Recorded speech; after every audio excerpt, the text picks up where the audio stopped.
हमारी माँ जो थी, she is no more now, she is RIP, she is resting in peace, and she breathed her last on the 17th of September 2009. I really do miss her a lot. और उसकी बातें सब अभी भी जहन में बहुत क्लियर हैं and vividly I can see those issues and जिस पर वो बात करती थी, बहुत बताती थी हम लोग को। बहुत अच्छी अच्छी बातें, और रामायण का पूरा वो कंठाग्र रहता था उनको। She use to recite Ramcharitmanas Gosai ji से, तुलसीदास का, और उसमें कुछ हरदम कुछ लाइन बोलेंगी या समझाएंगे कि देखो प्रैक्टिकल लाइफ में ये भी अभी भी ये सत्य है, ट्रू है।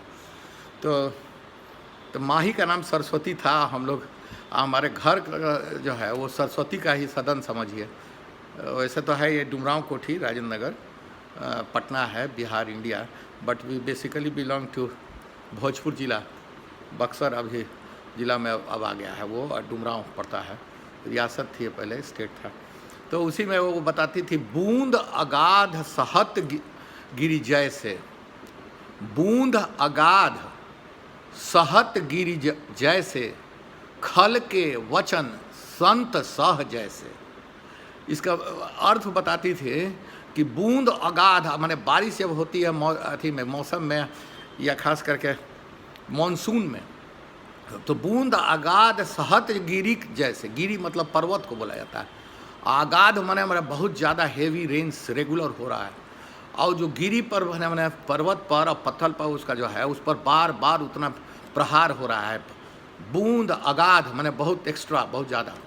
बूंद अगाध सहत गिरी जैसे, सहता है मैंने हाउ, माने उसको कोपअप करता है, और मैंने अंदर से इतना वो अपना स्ट्रांग है। इसलिए खल के वचन संत सह जैसे, खल का मतलब कोई दुष्ट है, दुष्ट प्रकृति का है, या गलत काम करने वाला है, या नेगेटिव पर्सनालिटी है, या डैमेजिंग पर्सनालिटी है, या किसी तरह का वो बार बार आपको परेशान करेगा, बेइज्जत करेगा, आपको नीचा दिखाने का कोशिश करेगा। तो समझिए कि उसको भी एक लिमिट तक और एक समय तक, खास करके जब तक आप इंडिपेंडेंट नहीं है, जब तक कि आपको उतनी ताकत आपने, उतनी एनर्जी नहीं इम्बाइब कर ली है कि उसका प्रत्युत्तर दे सकिए, तो उतना तो सहना पड़ता है। ये देखा है हमने भी अपना ज़िंदगी में। I am a senior citizen above 65, तो इसलिए बहुत देखा है। लेकिन हाँ, तब एक समय तक, एक लिमिट तक मैं सहूँगा, लेकिन उसके बाद तो मैं किसी का नहीं, सिर्फ बर्दाश्त करना है। बात बर्दाश्त क्या हो, उसी की आज्ञा है। सुप्रीम लॉर्ड जो ऊपर वाला है, ऊपर वाला का मेरा तात्पर्य है कि गॉड सुप्रीम जो है, लॉर्ड सुप्रीम, उसके अलावा किसी के बात अच्छा का कोई वैल्यू नहीं है। कोई कुछ भी कहे तो कहे, खुद को बुलंद करो गालिब, खुद को बुलंद करो गालिब, इतना कि खुदा बंदे से खुद पूछे कि तेरी रज़ा क्या है। अपने को आप परिमार्जित कीजिए, अपने को इतना स्ट्रांग बनाइए, physically, mentally, internally, will power, और अपना हर चीज़ से अपने को इतना स्ट्रांग बनाइए कि ऊपर वाला की तपस्या जैसे होती थी, इंद्रासन डोलने लगता था, उस तरह का जब तक नहीं डेडिकेशन, डिवोशन, सिंसियरिटी और प्रोफिशिएंसी और एक्सपीरियंस और क्वालिफिकेशन, डिग्री जब तक आपका नहीं रहेगा, तब तक यू कांट। तब तो आपको, या तो आपको बन जाना है इंजन बना। एक इंजन रहता है, 25-50 डब्बा सबको है, ट्रेन में खींचता है।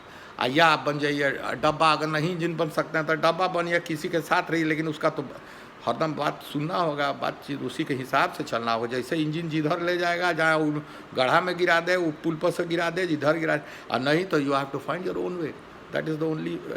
तो ये इसेंस ऑफ द स्टोरी ये है कि बर्दाश्त तो करना है, लेकिन वो जैसा कि रामचरितमानस में, रामायण में जो तुलसीदास ने लिखा है, बूंद अगाध सहत गिरी जैसे, गिरी जैसे बर्दाश्त करता है बूंद को, बूंद पर बूंद गिरता है। देखते हैं गिरते गिरते मिट्टी में छेद हो जाएगा, लेकिन पत्थर पर नहीं होगा। वो भी पत्थर में बहुत ज़्यादा अगर रेगुलर गिरता रहेगा, माने एक समझिए कि दशक लग जा सकता है, तब पत्थर पर भी निशान आ जाता है। ये बात है।